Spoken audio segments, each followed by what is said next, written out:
हमके चाहे ल जाता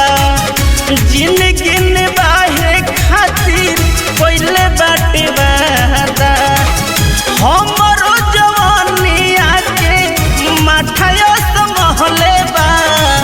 हमरो जवानिया के माठाया समहले बा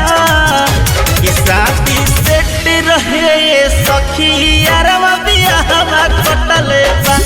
शादी सेट रहे सखी यारवा बियाहवा कटले बा।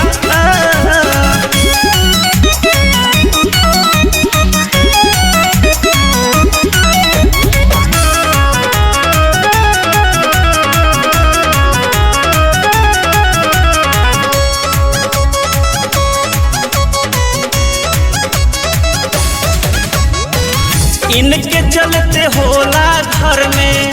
रोज झमेला दिल में बसेले कोमल जितयल बेला सखी रे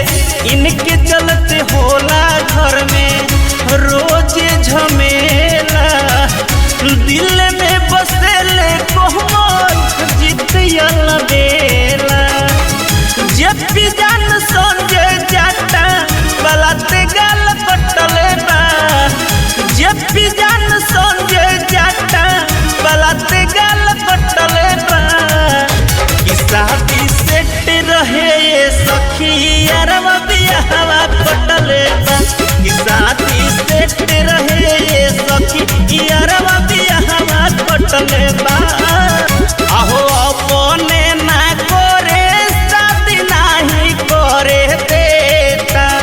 तार देले बाए सखी नतिया के बेटा एने ओने घूमिला तो होने के डटले बा एने ओने घूमिला तो होने के डटले बा।